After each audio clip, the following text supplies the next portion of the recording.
Так, раз-два, звук есть. Мы в эфире. Друзья, всем привет. Hello, my friends. Всем добрый вечер, друзья. Вы на международном канале Эхо Питера, с чем я вас и поздравляю. Вообще, ты знаешь, приветы из Казахстана, они одновременно и радостные, и грустные. Радостные то, что нас помнят и любят, а грустные это то, что мы там давно не были. И вот я, честно, соскучился по Казахстану, именно по жителям этой страны, потому что, вспоминая нашу поездку, я вот вспоминаю, как будто я был в доме. И вот как будто я был дома, потому что настолько теплая была встреча. И вот, конечно, этих эмоций мне, к сожалению, не хватает. Нам надо сказать, знаешь что, Саш, что у нас канал Эхо Питера, он будет преимущественно на английском языке, но если кто-то, вот, например, как ты, изучает сейчас английский язык, для всех друзей, кто пока что не понимает английский язык, мы будем делать субтитры. Например, у нас будут доступны субтитры на русском, на казахском, даже на 25 других языках. Поэтому, друзья, если вы хотите понимать, о чем мы говорим на английском языке, вы можете всегда подключить субтитры. Тебе, Саш, пишет, Stellar Хейди пишет, как препод по ораторскому мастерству в прошлом, я млею от Сашиной речи в целом. Редко встретишь блогеров, говорящих четко и ясно. Без такой артикуляции, как у Саши, речь будет смазанной. Вот, как хорошо, что есть люди, которые меня понимают. Значит, первый вопрос. When did you first hear of Dimash? Когда вы первый раз услышали о Димаше? It was 2017. The first song was SOS. And then I started to follow Dimash every Saturday. So that was my first hear of Dimash. Саша, а ты когда первый раз Димаша услышал? Когда ты мне показал и сказал, вот послушай, как тебе песенка. Но оказывается, до этого мне кто-то из друзей присылал видео, и даже не из друзей, а буду говорить, теща, короче. Вот, она мне прислала видео, причем ей тоже кто-то его прислал, и говорит, вот посмотрите, как поет. А тогда я, наверное, как раз слушал другую музыку. И как-то это прошло мимо меня. Меня просто поразили именно сенсационные возможности артиста. Я сказал, да, круто. Но вот зацепило как раз меня после того, как когда ты мне уже прислал ссылку на видео, я послушал. И вот тогда я уже проникся полностью. И, наверное, вообще не зря после этого и завязались вообще, в принципе, у нас и дружеские отношения. Мы вообще пошли в сторону знакомство с творчеством Димаша, видимо, так было уготовано. То есть первый был удар подготовительный, вот, а второй уже, который прям попал в подсознание, и после этого уже жизнь потекла в совершенно другом русле. Вячеслав Халиуллин написал: понравился один забавный комментарий о Марсе и Димаше. Вы знаете, что подарили Диерс билет, да, в котором Димаш отправился в космос. Так вот, о Марсе и Димаше, дескать, его Димаша снова посылают туда, откуда он появился. Я считаю, действительно забавный комментарий. Слушай, а в прошлом году же тоже отправляли, да, Димаша на Марс? Может быть, заявки тогда только собирали? Я вот сейчас уже плохо могу вспомнить. А мне кажется, что билеты были... И я даже помню, что вроде мы и себе билеты вместе с Димашем хотели напечатать. У нас не взяли почему-то. Видимо, что-то с вокалом у нас пока нету. Не, ну тут даже нужно специальный отбор пройти, вот космонавтский. Я думаю, что еще там главный критерий, по которому мы не подходим, нужно было влезть в костюм астронавта. Вот, а у нас что-то мы за время карантина располнели. Вот. А Димаш как раз показал фотографию, где он в отличной физической форме рассекает. Да, это, кстати, сильно мотивирует, потому что вот после выхода этой фотографии сразу пришлось идти на тренажеры уличные. Да. Ну, давай будем переходить теперь к нашим темам, да? Да, и, друзья, у нас есть интересные новости для вас, интересные темы, которые мы хотим с вами обсудить, поэтому пишите в комментарии, что вы думаете по поводу вот наших свежих новостей. И первое, что мы будем обсуждать, это Уолтера Афанасьева. Это международный суперзвездный, суперизвестный продюсер, который работал с Марайей Кэрри, который получается, спродюсировал и вывел песню My Heart Will Go On Это песня из кинофильма «Титаник». Вот. И появилась информация, он сам сказал об этом в прямом эфире, что сейчас готовится выход песни уже давно, вот, и что эта песня немного задерживается ввиду того, что нету возможности полноценной работы в студии. Вот. Насколько я понял, то, что как бы он сказал песни, конкретно песню не называя. И многие из Gears уверены в том, что это будет композиция Over Here. Я тоже уверен, что это именно та песня. Причем она, по-моему, называется, еще есть второе название, называется Love is not over yet. Что-то такое. Вот давайте тоже напишите в комментариях, как вы считаете, об этой ли песне идет речь, или будет что-то новое, свежее, то, о чем мы даже не подозреваем. Потому что касается Over Here, я слышал, что вот оркестр, парижский оркестр должен записать как раз вот партию, мелодию, для того, чтобы все... Так может быть, получается, что вот я вижу сейчас, что уже в комментариях пишут, что что-то Волтер Афанасьев тормозит, да? Может быть, это парижский оркестр, там, например, скрипач вот не может настроиться после... Вот я знаю, что после карантина довольно сложно прийти обратно настроиться на рабочий лад. Слушай, я думаю, что Волтер Афанасьев, может быть, не столько тормозит, сколько Игорь Крутой не отпускает. Так сейчас получается такая начинается настоящая байга, настоящая такая дуэль двух композиторов великих. Конечно. И у Игоря Яковлевича творчество прям прет, у него куча мелодий. Он сказал, что каждый день он будет в Инстаграм выкладывать либо песню, либо какую-то историю. Если не хватит песен, сказал, допишем. А откуда у него такая уверенность? Потому что есть вокалист, ради которого можно писать. В таком неограниченном количестве. Да. И, кстати, ты не знаешь, там, кажется, Джеймс Кэмерон новый «Аватар» снимал вроде, да? Да. И, возможно, слава дошла, да, про то, что Димаш Канатович, он великолепно исполняет саундтреки. Я очень надеюсь, что вот как раз Джеймс Кэмерон, он хоть и не увидел долгожданный фильм Creator the Past, но хотя бы, может быть, услышал саундтрек к этому фильму и вот всерьез задумался о том, кого взять на как раз вот человека, который бы сделал фильм и кассовым. Ну и давай следующую тему мы хотели еще одну обсудить. С темой Волтера Афанасьева понятно, ждем хит, ждем песню, ждем шедевр. Да, хорошего, друзья, можно и подождать. Если нужно, можно подождать еще сколько будет необходимо. Главное, чтобы было качественно, и я думаю, что Волтер Афанасьев, он своим опытом доказал, что он это умеет. Вот, пока Волтер Афанасьев тешит нас обещаниями, мы радуемся за Димаша. Он анонс, он делает анонс. Вот, мы радуемся за Димаша, потому что вы видели в Инстаграм постоянно появляются все новые и новые кадры о том, что уже закончилась съемка клипа на новую песню. Вот, постоянно появляются какие-то приятные сюжеты, моменты. Мы узнали, что съемки клипа проходили на природе. Вот, Димашу удалось затащить не только специалистов в горы к озеру, но и даже рояль мы видели, вот, который находился прямо в воде. О чем это говорит? Что... Как думаешь, Игорь Яковлевич, он бы такое обращение со своим инструментом? Я думаю, что если бы не было карантина, то за роялем бы сидел еще Игорь Яковлевич. Вот просто вот пока ситуация такая, пришлось посадить другого джентльмена. Во всяком случае, что приятно удивило, что съемки закончены, и значит, вот я очень надеюсь, что сам процесс обработки видео пройдет достаточно быстро, и в августе, я очень надеюсь, хотелось бы в августе, конечно, увидеть уже новый клип. И новый альбом. Премьеру нового альбома и премьеру клипа. Я думаю, что это так, наверное, может сработать. А еще, во всяком случае, мы этого заслуживаем. А еще знаешь, какой плюс? То, что вот теперь, вот если новый клип снимал и режиссировал Димаш Канатович, то никаких не будет преград для того, чтобы этот клип понравился Gears. Потому что предыдущие есть несколько клипов, тоже именитых режиссеров, которые... Я понял, что сам Димаш разочаровался во многих клипмейкерах и решил взять все в свои руки, что называется. И камеру, и сценарий, и сюжет.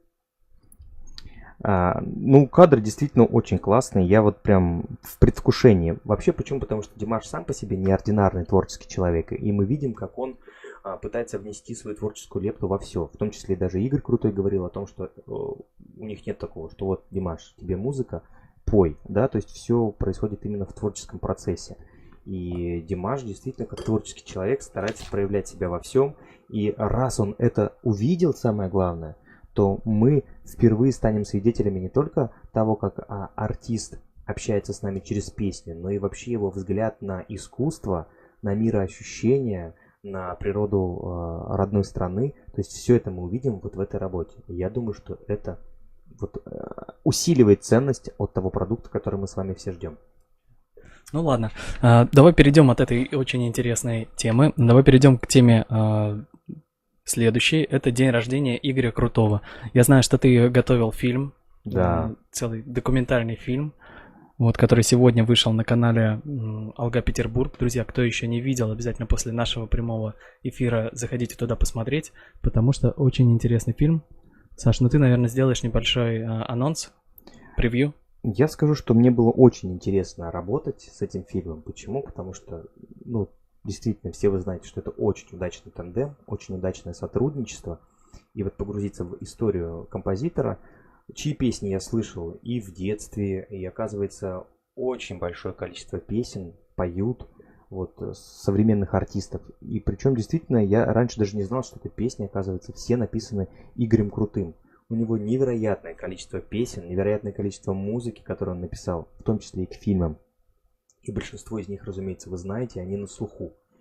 И это очень плодотворный композитор, и прослеживая его историю, да, начинал обычным парнишкой, причем не было средств даже вот играть на хорошем инструменте. Вот спасибо родителям, которые вот все вложили, вовремя заметили талант этого человека. Ну а дальше, попав уже в Москву, он родился сам и вырос в Украине, просто человек понял, что у него есть что-то, нечто большее, что он может давать людям. И вот он писал.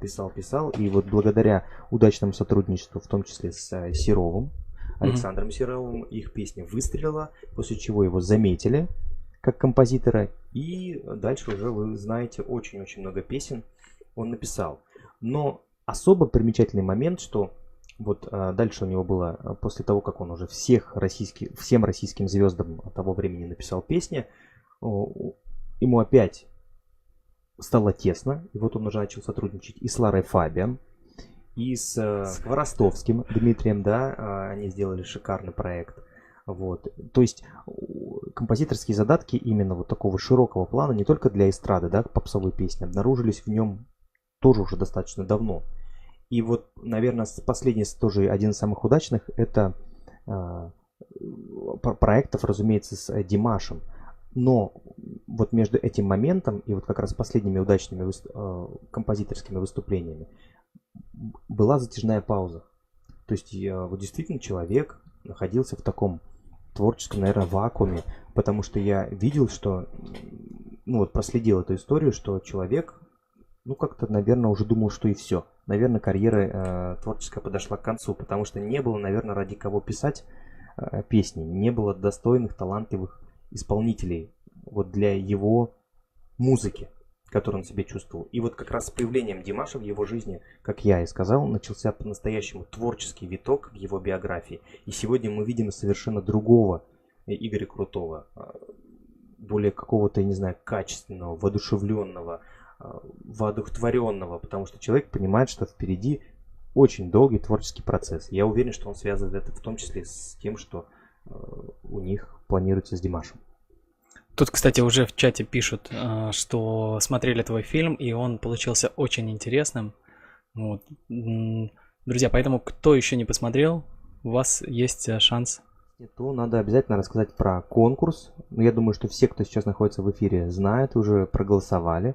Напомню, что мы 1 августа стартовал конкурс на самую прослушиваемую песню Димаша в июле месяце. В предыдущем месяце, в июне, победила композиция «Самалтау», оставив песню «Your Love» на 2-м месте. Мне очень, вот теперь действительно очень интересно узнать, как же распределяться места в июле. Какая песня у нас победит. Голосование длится неделю. И в конце этой недели мы подведем итог. Это будет, наверное, либо воскресенье, либо следующий понедельник. Саш тут спрашивает, точнее пишет, что тебе почему-то плохо. Плохо? Да нет. Саше хорошо. Мне хорошо. Очень хорошо. С компанией друзей, с музыкой Димаша. Просто замечательно. Время летит, как говорится, незаметно. Так что, Саш, а где голосовать-то можно? Голосовать у меня вышла отдельная передача, как называется, главный конкурс. Посмотрите. И там вроде ты даже закрепил комментарий, да? Не успел. Там так быстро посыпались комментарии, что я понял, что закреплять комментарии бесполезно. Поэтому просто пишите в свободной форме комментариям 3 песни, которые чаще других слушали в июле. А результаты я объявлю также в отдельной передаче. Не пропустите итоги. Идея у нас такая, что мы хотим каждый месяц делать конкурс, а в конце, через год, это как раз выпадает на день рождения Димаша, мы выберем главную песню, по мнению Дерс, которая, вот, скажем так, полностью совпала с фибрами души на протяжении всего года. Она всегда звучала и чаще других звучала в их наушниках, телефонах и так далее.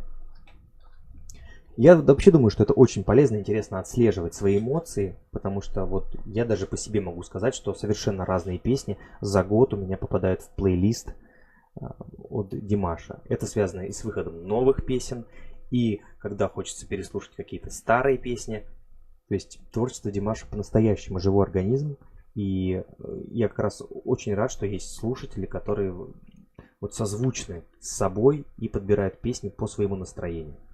Поэтому этот конкурс еще и вдвойне полезен тем, что вот совместными усилиями мы оживляем интерес к тем или другим композициям. Ты вот сейчас хорошую тему затронул. Вот мы сейчас немножечко откроем вам завесу тайны. У нас готовится сейчас выпуск с Павлом, вокалистом, у которого я брал урок. И вот он как раз сказал, что диапазон-то это, конечно, крутая штука, но самый-то интересный момент это как он умеет вот перескакивать с диапазона на диапазон и делает это настолько плавно и филигранно, что вот это как раз в ступор вводит многих педагогов по вокалу и вокалистов, потому что это фантастическая техника, которую можно было достичь только трудолюбием и вот каждый день, изо дня в день, мастерски вот делая эти плавные переходы. Так что, давай вернемся все-таки к конкурсу. Твои прогнозы, какая песня у тебя была самая прослушиваемая, вот 3 песни в прошлом месяце? Ну, я могу сказать, что у меня по-прежнему любовь, похожая на сон. Это связано с тем, что я готовил вообще плейлист для людей, которым буду показывать чат-рулетку. Поэтому вот песни Screaming я слушал очень часто. Любовь, похожая на сон. И, как ни странно, Over Here я слушал именно потому что она тоже достаточно часто мне встречалась в сети. И она классно исполнена. Я пытался также ее заслушать так, как она есть сейчас, чтобы потом, если действительно с Уолтером Афанасьевым выйдет эта композиция, будет ли что-то отличаться. Ну вот по мелодике, потому что раз Уолтер Афанасьев говорит, что сюрприз. Ну, может быть, и как раз для него сюрприз, а все остальные уже... Все остальные уже эту песню успели полюбить, понимаешь? И выучить. Она стала, да, эта песня очень любимая многими. Потому что действительно она же мелодичная. И Уолтер Афанасьев как раз сказал, это очень красивая песня. Кстати, она у меня тоже в топе. Вот, я надеюсь, что она в 3 войдет. Надеюсь. Еще, знаешь, какую песню я бы хотел сказать, какая у меня была? Это We Are One. Потому что у нас появился кавер на нашем канале Спортман на эту песню. И песня Салем. Но я их слушал больше всего и Салем, и Oh Here, потому что это связано с передачами, которые скоро появятся на нашем канале. Вот, скажем всем большое спасибо, что провели с нами этот эфир. Это первый эфир на международном канале Эхо Питера. Поэтому подписывайтесь, кто еще не подписан. Здесь мы будем преимущественно выпускать передачи на английском языке. Поэтому будем тренироваться, изучать английский язык вместе с вами, потому что это международный язык. Если сейчас Димаш исполнит песню Over Here, и Афанасьев расскажет об этом на своей странице в Америке. И парижский оркестр запишет партию. В Америке все будут слушать только Димаша, и нам придется еще дополнительно к казахскому языку срочно изучать еще английский. Да, друзья, поэтому ждите, будет много интересных передач. Если не успели подписаться на канал Эхо Питера, обязательно тоже подписывайтесь, потому что у этого канала большие тоже планы и большое будущее. Вот. А если вы хотите общаться с нами в непринужденной атмосфере, то это наш инстаграм Эхо Петербурга. Там мы тоже делаем стримы периодически, показываем вам нашу работу живьем, показываем нашу студию, делимся какими-то секретными приемами. Может быть, кстати, будем действительно рассказывать, как делать речевую разминку, как правильно дышать. Может быть, будем советоваться. Будем советоваться с другими профессионалами, которых, я уверен, тоже много на нашем канале. Будем, так сказать, обмениваться опытом и поддерживать дружескую беседу в неформальной обстановке. Потому что канал это все-таки канал, это статус, а Инстаграм есть возможность поворковать с друзьями. Без рамок, Да, жестких рамок, форматов.